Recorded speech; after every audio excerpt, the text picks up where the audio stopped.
Joining me now is Illinois Congresswoman Jan Schakowsky. She served with Congressman Ryan on the Committee for Fiscal Responsibility and Reform.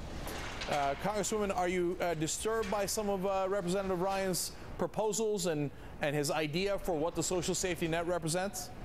Well, I actually find it absolutely frightening, not only vicious and insulting, but really scary. His ideas for turning Medicare into a voucher program, and as you put it, his disdain for people who are struggling just to make ends meet right now, largely because his party placed no controls on Wall Street. They're the ones that drove the economy into the ditch, almost into ruin. So through no fault of their own, you've got millions of people who are struggling, and he wants to make things worse.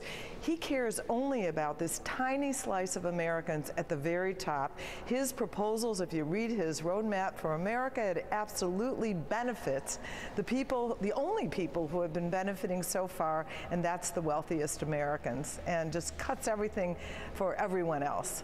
So, you know, I've now read a number of different Republican proposals. You know, we've got Senator Paul now in the Senate from Kentucky talking about cutting $500 billion. I think we're going to get to that later in the show. We've got the Republican Study Group, and it's all cutting, slashing, slashing, slashing. Now, you guys are in the House, and you're now outnumbered. Are you going to be able to stop them, or are they going to be able to, you know, at least in the House, pass bills that privatize Social Security or do these draconian cuts? You know, if they're watching what the American people are saying, because I think there's already buyer's remorse. The president's numbers were very high on this speech. They had a really bad lame duck session. They haven't had a good day, really, since the election.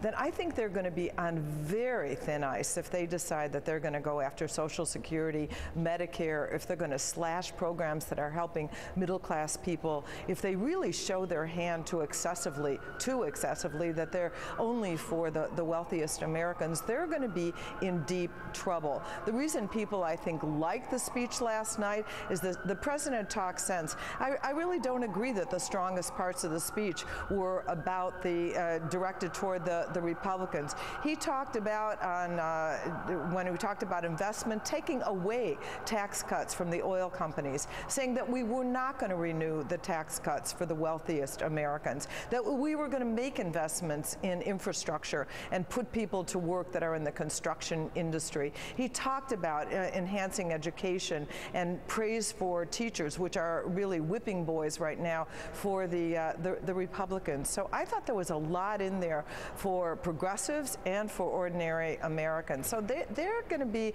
in trouble if they go too far. I think they're already overplaying their hand with the repeal of the health care bill. Representative Schakowsky, I want to go back to the question I keep asking everybody, because I don't know how it's going to happen. I think it's critical. When you have a Democratic or progressive priority, how do you get it through the House, right? And look, the oil subsidies is a perfect example, because it should be really easy, because I think there's only 17 Americans in the whole country who want to give our tax money to oil companies that make billions. But unfortunately, however small that number is, they're all in the House, Republican representatives. So how do you pass that? How do you make that happen?